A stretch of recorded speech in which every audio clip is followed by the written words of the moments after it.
আরজি করের জন্য 10 লক্ষ, আরজি করের নির্যাতিতার জন্য 10 লক্ষ, আবার যাকে আমরা ভিডিও দেখেছি সাংঘাতিক ভয়ানক ভিডিও, বাবা ছেলেকে কুপিয়ে কুপিয়ে যখন হত্যা করা হয়েছে তাদের জন্যও 10 লক্ষ। একেবারের জন্য বলেনি যারা হত্যা করেছে তাদের কঠোর শাস্তি হবে, তাদের ফাঁসি হবে, একবারের জন্য বলেনি। কারণ যদি বলেন তাহলে তার যদি ভোটটা পুরো কেটে যায়। এত বড় মুর্শিদাবাদে দাঙ্গা আমি বলবো না, দাঙ্গা যখন হয় তখন দুতরফা থেকে হয়। এটা একতরফা আক্রমণ হয়েছে, একতরফা আক্রমণ চলেছে। হিন্দুদের বাড়িতে যাদের বাড়িতে আক্রমণ হয়েছে তারা প্রস্তুত ছিলেন না। কেউ ভাতের হাঁড়ি বসিয়েছিল, কেউ 6 দিনের বাচ্চাকে কোলে নিয়েছিল। সেইভাবে তারা এক কাপড়ে ভাতের হাঁড়ি ফেলে দিয়ে তারা এক কাপড়ে সেই বাচ্চাদেরকে নিয়ে, পরিবারকে নিয়ে মুর্শিদাবাদ থেকে আজকে মালদায় একটা স্কুল বাড়িতে আশ্রয় নিয়েছে। 500 পরিবার। আমরা সেই চিত্র দেখেছি তো, আমরা মোবাইলে দেখেছি, টিভিতে দেখেছি যে এই পুলিশই লজ্জা হওয়া উচিত। পুলিশ ঝোপে ঝাড়ে লুকিয়ে পড়ছে, পুলিশ টেবিলের তলায় লুকিয়ে পড়ছে, পুলিশ গাড়ির ভেতরে লুকিয়ে পড়ছে। এই পুলিশ আবার আমাদের মা বোনেদেরকে সেইখান থেকে নিয়ে গিয়ে অন্যদিকে পার করছে, তবুও পুলিশ কিচ্ছু করতে পারছে না এদেরকে।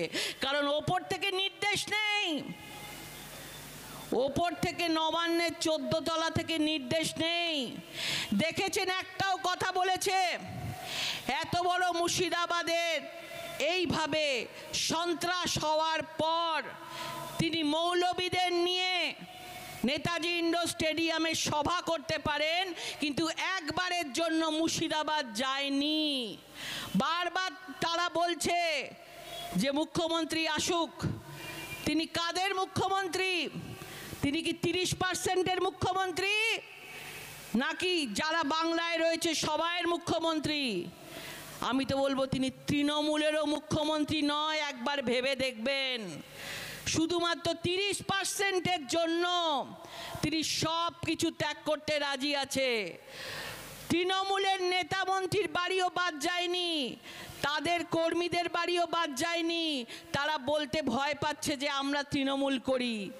তারা যখন আক্রমণ করেছে, তারা কোনো তৃণমূল, কোনো বিজেপি, কোনো সিপিএম কেউ কিচ্ছু দেখেনি। তুমি হিন্দু আছো, তাকে দেখেছেন কুপিয়ে কুপিয়ে হত্যা করা হয়েছে। মুখ্যমন্ত্রী 10 লক্ষ টাকা তার জন্য, তাকে সাহায্য করার জন্য বলছে। আরজি করের জন্য 10 লক্ষ, আরজি করের নির্যাতিতার জন্য 10 লক্ষ, আবার যাকে আমরা ভিডিও দেখেছি সাংঘাতিক ভয়ানক ভিডিও, বাবা ছেলেকে কুপিয়ে কুপিয়ে যখন হত্যা করা হয়েছে তাদের জন্যও 10 লক্ষ। একেবারের জন্য বলেনি যারা হত্যা করেছে তাদের কঠোর শাস্তি হবে, তাদের ফাঁসি হবে, একবারের জন্য বলেনি। কারণ যদি বলেন তাহলে তার যদি ভোটটা পুরো কেটে যায়। তাহলে সবাই বুঝতে পারছেন যে তিনি আগামী 26-এর কথা ভাবছে।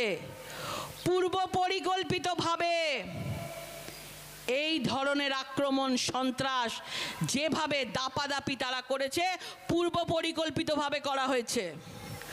ওয়াকফ বোর্ডের ওয়াকফ বিলের মাধ্যমে তার নাম করে মানুষকে ভুল বোঝানো হচ্ছে।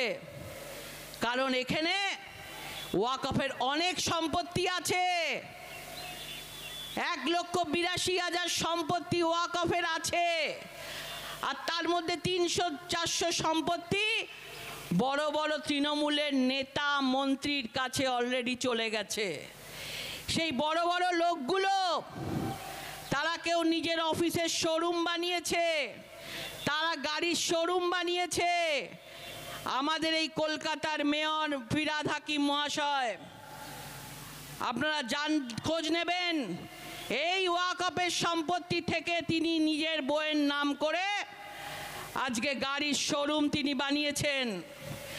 এখন ভাবছে তাদেরকে তো, তারা বড় লোক, এবার গরিব মুসলমানদেরকে ভুল বুঝিয়ে তাদেরকে লেলিয়ে দেওয়া হচ্ছে। তারাও দৌড়চ্ছে, কাকে কান নিয়ে চলে গেছে, কাকের কানের পেছন পেছন, কাকের পেছন পেছন দৌড়চ্ছে। বড় বড় নেতাদের কিছু এসে যায় না, তাদের সম্পত্তিগুলো তো নিজের কাছে রাখতে হবে। 4-5টা তৃণমূলের বড় বড় নেতা মন্ত্রীর হাতে এই ওয়াকফের তারা সম্পত্তিগুলো দখল করে নিয়েছে বলে সেগুলো রোকবার জন্য আজকে এই গরিব মুসলমানদেরকেও তারা লেলিয়ে দিচ্ছে, উৎসাহ দিয়ে দিচ্ছে, যাও গিয়ে তোমরা হিন্দুদের ওপর অত্যাচার করো।